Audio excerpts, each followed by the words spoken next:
Salut à tous et bienvenue dans cette nouvelle vidéo. Aujourd'hui on va parler de l'alimentation du tank. C'est parti.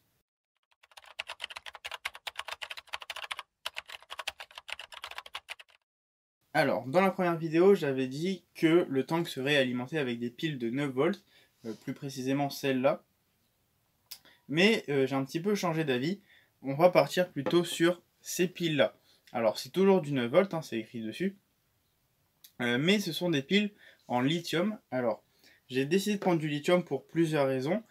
Premièrement, c'est le nombre de recharges. J'ai un nombre de recharges qui est un petit peu plus important que ces piles-là. Euh, Deuxièmement, c'est l'autonomie. Des fiches que j'ai pu voir sur ces piles-là et des informations qui y sont données. J'ai à peu près 5 heures d'autonomie en utilisation normale, sachant que moi, sur le tank, j'ai deux moteurs comme ça qui à la base consomment 12 volts. Mais voilà, comme j'ai dit, ça fonctionne aussi en 9. Enfin, ça fonctionne entre 6 et 12, donc 9 volts c'est bon. Mais j'en ai quand même deux, plus une Arduino. C'est pas ce qui consomme le plus, mais j'ai quand même trois trucs qui vont être alimentés avec une même pile. Donc je pense pas que la pile tiendra 5 heures, mais je pense qu'on sera quand même sur une autonomie qui sera quand même assez importante. Ensuite, c'est le prix. Ces piles-là, alors peut-être pas celle-là exactement parce que j'en ai pas retrouvé, mais des piles comme ça rechargeables NiMH, j'en ai trouvé pour environ 7 euros la pile dans certains commerces, alors que celle-ci, je l'ai achetée sur Amazon. J'en ai 5, donc j'ai acheté un lot de 5, plus le chargeur pour une trentaine d'euros, sachant qu'il y a aussi des lots sans chargeur pour moins de 20 euros. Donc ça demande un chargeur spécial comme c'est des piles en lithium. Mais du coup le chargeur je l'ai et si jamais un jour j'ai besoin de nouvelles piles pour utiliser sur d'autres robots, d'autres petites machines que je vais pouvoir créer, pas forcément pour le tank, hein, et ben j'aurai du coup des piles en plus et j'ai déjà le chargeur et j'en ai pour une vingtaine d'euros. Donc franchement c'est beaucoup moins cher les lithium, en tout cas celles que j'ai trouvées. J'ai déjà fait quelques tests avec le tank et franchement elle alimente bien. Il n'y a pas de problème ou quoi que ce soit, c'est une bonne alimentation, donc je suis assez content des piles lithium, et puis bah, comme j'ai dit, ça coûte quand même beaucoup moins cher que ces piles-là. Alors dans le modélisme, normalement, donc tout ce qui est voiture radiocommandée et drone peut-être aussi, ça utilise plus généralement des batteries LiPo, et j'ai décidé de ne pas en prendre pour plusieurs raisons. Premièrement, bah, c'est le prix.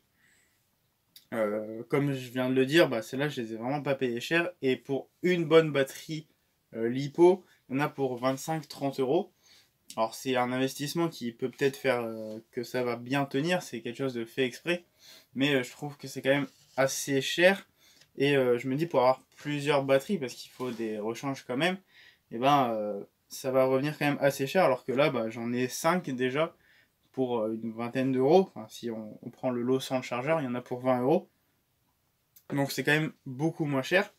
Certes, je perds en puissance au niveau des moteurs, comme j'expliquais dans la première vidéo. Je vais avoir seulement 60% environ de la puissance max des moteurs, parce que je ne l'alimente pas en 12 volts. Mais c'est pas un problème de l'alimenter en 9, hein, c'est juste il sera moins puissant. Même si des batteries LiPo pourraient l'alimenter à fond, et ben du coup il y a le prix. Et deuxièmement, il y a l'autonomie. Moi je connais des gens qui ont des voitures radiocommandées qui fonctionnent au LiPo. Et bon, c'est des voitures qui vont quand même assez vite. C'est des voitures qui du coup vont demander beaucoup de puissance. Et la batterie, elle va tenir 20-30 minutes. Donc peut-être qu'après, c'est pas des bonnes batteries. Je sais pas, je me suis pas renseigné dessus. Mais euh, je me dis que si vraiment ça tient pas longtemps, il va en falloir beaucoup. Et du coup, ça va demander quand même un bon investissement. Alors que là, bah, c'est un investissement qui est quand même beaucoup moins cher. Et dernier avantage pour la pile, ce qui moi m'arrange beaucoup, c'est bah, la connectique en fait. Là, bah voilà, j'en ai déjà parlé dans des vidéos. Enfin, même dans la première vidéo, j'avais expliqué. Alors, il y avait la prise pour alimenter l'Arduino, parce que c'est la base des adaptateurs pour brancher sur les Arduino Uno. Là, c'est un adaptateur exprès. J'ai juste à le brancher sur la pile et j'ai les fils qui sortent directement, comme j'expliquais.